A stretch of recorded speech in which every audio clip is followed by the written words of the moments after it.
La présence de Kolo Touré dans le groupe, elle est importante. Aujourd'hui, c'est un joueur expérimenté qui joue dans les grands clubs et qui va forcément, qui a connaissance de ces grands rendez-vous et qui va apporter son expérience. Et on a besoin de l'expérience de chacun, tous. Concernant Lassina Traoré, il a eu un petit souci à une épaule. Il n'a pas joué pendant 3 matchs, me semble-t-il. Il a joué 45 minutes contre Tottenham en deuxième mi-temps. D'ailleurs, quand il est rentré, le visage de l'équipe a un peu changé. Et il a joué 45 minutes également en championnat. Donc il va arriver ce soir, on va faire le point avec tout le monde. Mais à partir du moment où il joue, on est rassuré. On aimerait évidemment qu'il joue plus. J'ai rien de plus important que d'emmener la Côte d'Ivoire à la Coupe du Monde. Sabri Lamouchi n'a pas d'importance. Je ne suis pas dans une situation d'échec aujourd'hui. Que vous le vouliez ou non, je suis en face de vous, c'est moi qui prends les décisions. Il ne peut pas y avoir un Ivoirien qui ne veut pas aller à la Coupe du Monde. Il ne peut pas y en avoir un. C'est d'un intérêt général, d'un intérêt national, pour le football ivoirien, mais pour les Ivoiriens. Ça va même au-delà. Manu Eboué, si ma mémoire est bonne, et je ne pense pas qu'elle soit très lointaine, ne jouait pas avec le prédécesseur. C'est moi qui l'ai fait jouer. C'est moi qui l'ai considéré comme un cadre.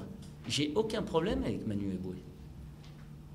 Après la CAN, il me semblait essentiel de faire des choix. Concernant Manu Eboué, il est toujours présélectionné. Je vais voir les matchs. J'ai vu ces matchs. C'est-à-dire qu'avec Manu Eboué, je n'ai absolument aucun problème. Absolument aucun. Je vais juste vous faire un petit rappel. Mas Gradel s'est blessé avec nous en sélection à l'entraînement en début d'année contre la Gambie. Il a subi une opération.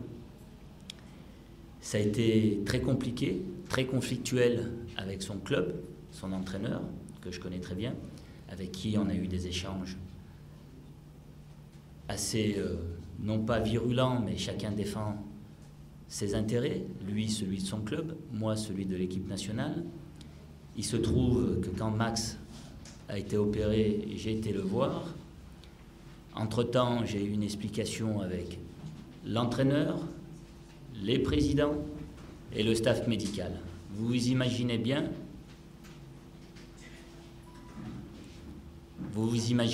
qu'avant de sélectionner Mas Gradel, dont je connais parfaitement les conditions physiques, puisque après une blessure, il faut un certain laps de temps pour revenir au haut niveau, que j'allais appeler l'entraîneur Christophe Galtier, les dirigeants et le staff médical. Le staff médical a donné son aval depuis 1 mois pour que Mas Gradel puisse jouer. Christophe Galtier m'a donné son accord pour qu'il puisse venir en sélection.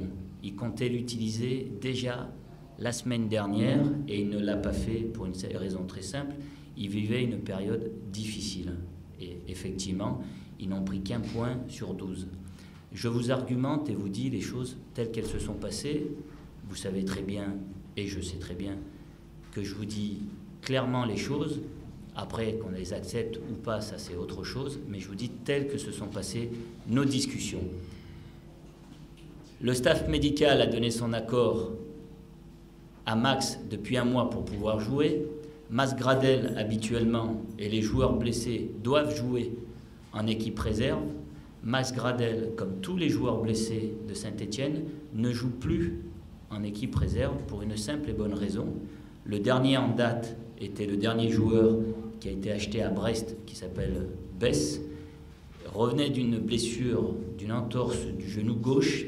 Son premier match en équipe réserve de Saint-Étienne, il se fait les croisés du genou droit. Par superstition, par précaution et par l'importance que a Mas Gradel dans le groupe de Saint-Étienne, ils n'ont pas pris le soin de le faire jouer en équipe réserve. Il s'entraîne depuis 1 mois avec l'équipe stéphanoise. J'ai l'entraîneur qui me dit qu'il est très bien. Vous avez pu noter son entrée lors de la dernière demi-heure contre Monaco et surtout de l'occasion qui aurait pu ramener à Saint-Étienne un point. S'il marque le but, je suis certain que personne ne se pose la question. Malheureusement, il ne l'a pas marqué. Je suis sûr que dans un mois ou deux, il marquera. Quand j'ai le club, l'entraîneur, à qui je dois, au nom de la Fédération ivoirienne de football, remercier de leur coopération et de leur confiance. Si l'entraîneur stéphanois ne se prive pas de Masgradel, ma responsabilité à moi est de faire en sorte que tous les joueurs capables d'apporter quelque chose dans le groupe des éléphants, je dois le faire. J'ai pour cela pris 24 joueurs, parce qu'effectivement, quand l'entraîneur me dit qu'il est très bien, je lui fais confiance. Quand il me dit tu peux le prendre et sois tranquille, je lui fais confiance. Est-ce que de ma responsabilité, je dois me priver d'un joueur qui peut m'apporter quelque chose, ne serait-ce que dans sa générosité, son état d'esprit, et sur le plan sportif, inutile de vous dire toutes les qualités qu'il a. Bien entendu, il ne risque pas de commencer le match. Mais sa présence, pour moi et pour le groupe, est importante. Que tout le monde se pose cette question me surprend, mais je suis persuadé qu'après mes explications, il y en aura certains, pas tous, je sais, qui seront un peu plus convaincus de la présence de Masgradel.